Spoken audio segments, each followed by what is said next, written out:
know, it's funny. Out of all the theaters you've been to in New York and London, this one you see behind me is my favorite. Hi, I'm Malcolm Hollis. In December of 2015, I made a documentary called Goodspeed, showcasing what goes on in the behind the scenes of the world famous Goodspeed Opera House, which is right behind me.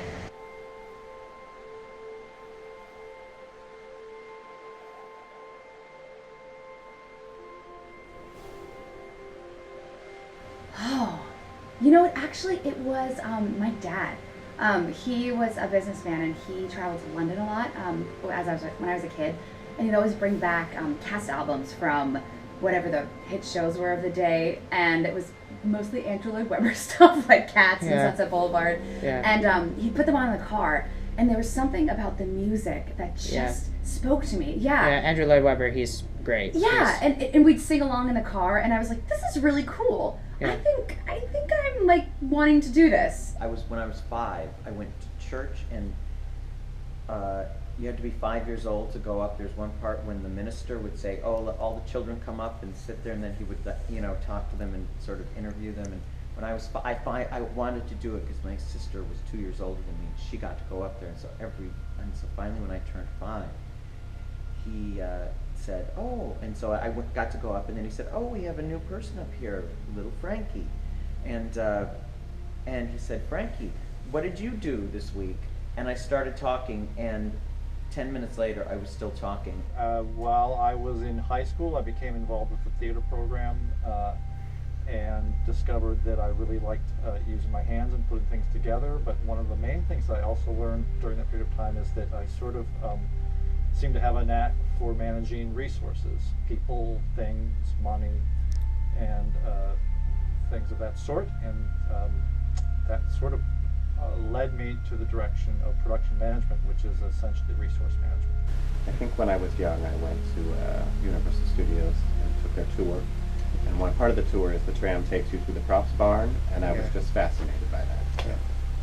I first got into theater in high school when I actually was playing football, and I tore my ACL.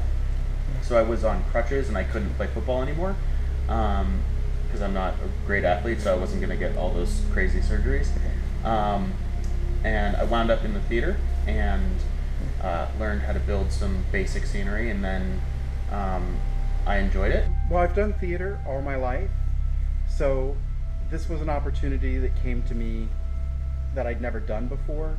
And when Michael Price called me and said that he had a full-time job for me, I was really excited to, one, be full-time on the staff at Goodspeed, and two, to try something new in a career. I've been doing this since I was a little kid, so it was really fun at this stage in the game to try something new.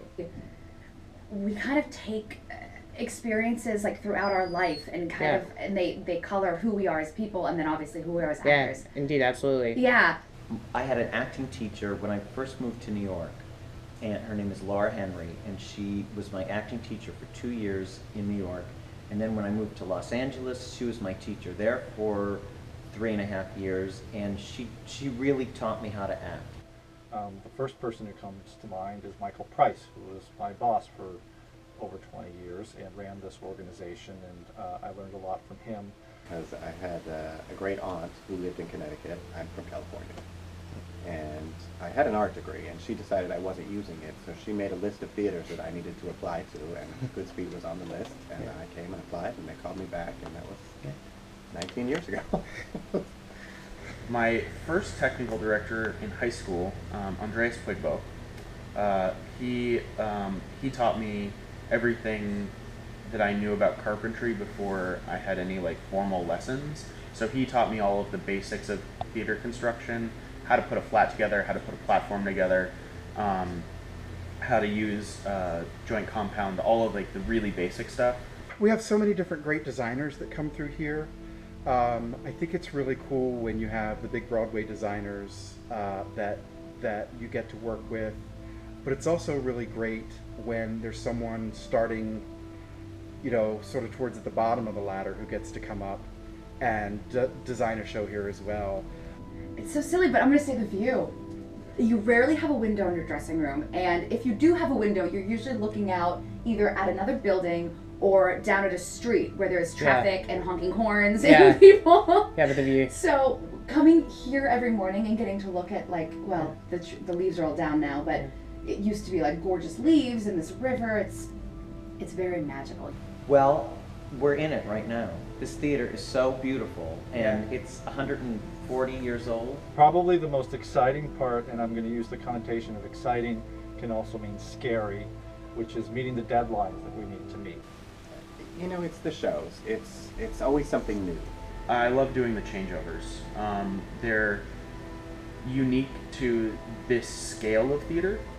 Let me explain what a changeover is. A changeover is when we go from one show to the next. I think the quality of the work we do, I think Goodspeed is synonymous with the American musical, and it's really exciting to see the finished product. George and Mary are walking home from the dance, and she's in this robe and he's in like a dilapidated football outfit because they've fallen in the pool, and so they have no clothes to wear. And it's just fun. It's just like young love, and it's high schoolers just joking around, and they sing this really silly song called Buffalo Girls, Won't You Come Out Tonight? Yeah. And the two of them are just enjoying each other. It's when I sit with Duke at the table after he's just saved my life, but I've really saved his life on the train tracks. And we sit at that table and we just sort of get to know each other. That's a wonderful scene. It's fantastic.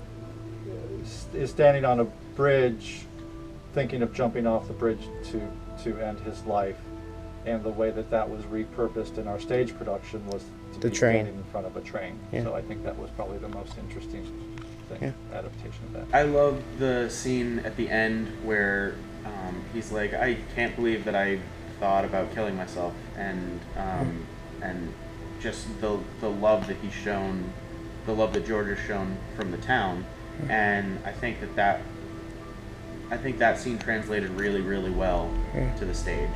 I thought that we captured the heart of it, and I thought that having the curtain close in on them and really really sort of crescendo the show, I thought was really, really well done.